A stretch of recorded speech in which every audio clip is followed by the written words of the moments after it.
जैसी करनी वैसी भरनी। भारत न कभी युद्ध या दुश्मनी का पक्षधर रहा है और न ही उसने पहले कभी शस्त्र उठाए हैं। ये उसके पड़ोसी देश ही हैं जो अपने कुकर्मों के बाद भी भारत से ये अपेक्षा रखते हैं कि भारत क्षमा तो कर ही देगा और संसाधनों की आपूर्ति में कोई कमी नहीं करेगा।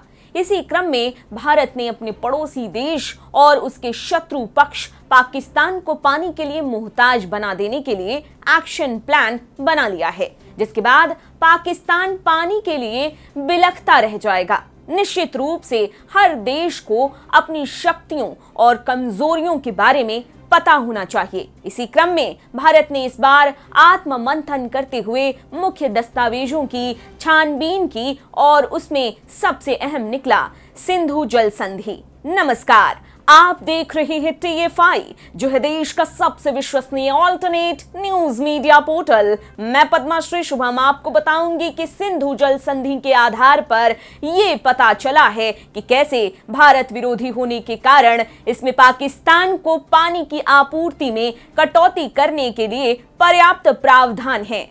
अब जब संधि में लिखा ही है तो एक्शन मोड पर आना स्वाभाविक ही था। तो चलिए अविलंब आरंभ करते हैं। दरअसल मिंट अखबार की एक रिपोर्ट के मुताबिक भारत की तरफ से पाकिस्तान में बहने वाले पानी की मात्रा को भारत कम करने जा रहा है। मोदी सरकार जम्मू कश्मीर और हिमाचल प्रदेश में 10 जल विद्युत परियोजनाओं के निर्माण पर काम कर रही है। काम पूरा होने के बाद ये परियोजनाएं संयुक्त रूप से राष्ट्र को 6.8 गीगावाट अक्षय ऊर्जा प्रदान करेंगी।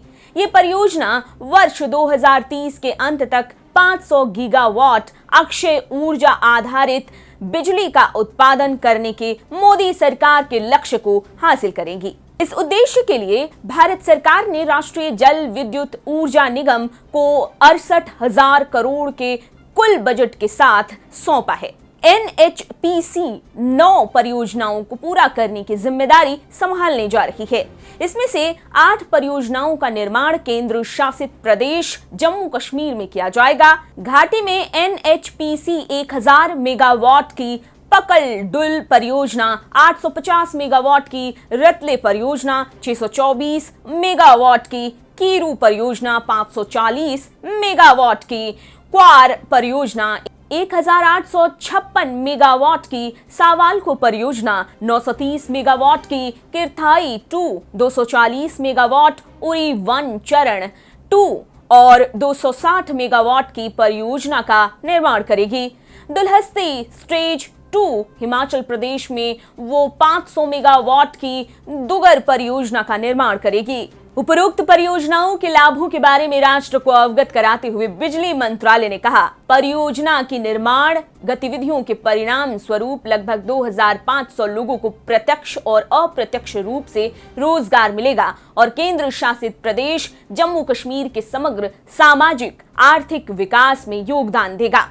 इसके अलावा केंद्र शासित प्रदेश जम्मू कश्मीर को 40 वर्षों के परियोजना जीवन चक्र के दौरान क्वार हाइड्रो इलेक्ट्रिक प्रोजेक्ट से जल उपयोग शुल्क के साथ लगभग रुपए 4,548.59 करोड़ और रुपए 4,941.46 करोड़ की मुफ्त बिजली का लाभ मिलेगा। ज्ञात हो कि पाकिस्तान भारत में रखी जा रही परियोजनाओं पर भी आपत्ति कर सकता है। वो निसंदेह ये कहेगा कि संधि कितनी त्रुटियों से भरी हुई है। IWT के अनुसार भारत की 3 पूर्वी नदियों ब्यास, रावी और सतलुज नदियों में बहने वाले पानी पर नियंत्रण 33 मिलियन एकड़ फुट यानी कि MAF के औसत प्रवाह के साथ भारत को दिया गया था और पानी पर नियंत्रण सिंधु, चिनाब और झेलम नदियों में बहने वाली 80 MAF के औसत प्रवाह के साथ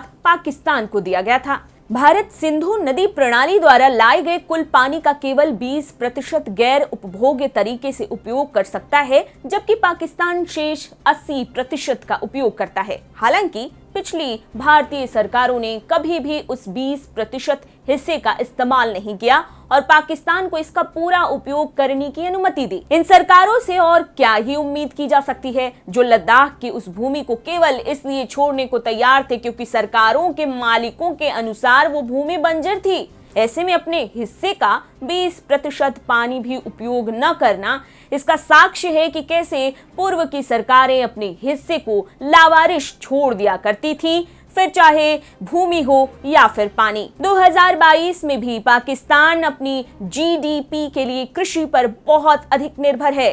कृषि का सकल घरेलू उत्पाद का 20% हिस्सा है और 50% पाकिस्तानियों को रोजगार प्रदान करता है।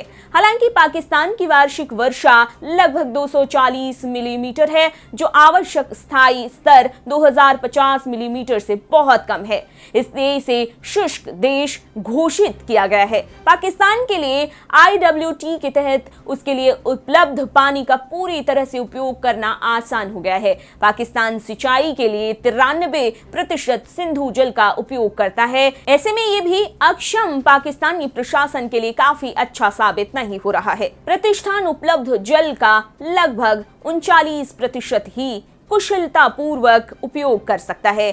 25 मई को पाकिस्तान के सिंधु नदी प्रणाली प्राधिकरण ने अपनी राज्य सरकारों से पानी के उपयोग में सुधार करने का आग्रह किया। अगर भारत अपनी परियोजनाओं का निर्माण नहीं करता है तो भी 2025 तक पाकिस्तान की पानी की कमी IWT के माध्यम से प्राप्त होने वाले कुल पानी का 67% होगा। सीधे शब्दों में कहें तो पाकिस्तान को पहले से कहीं ज्यादा पानी की जरूरत है।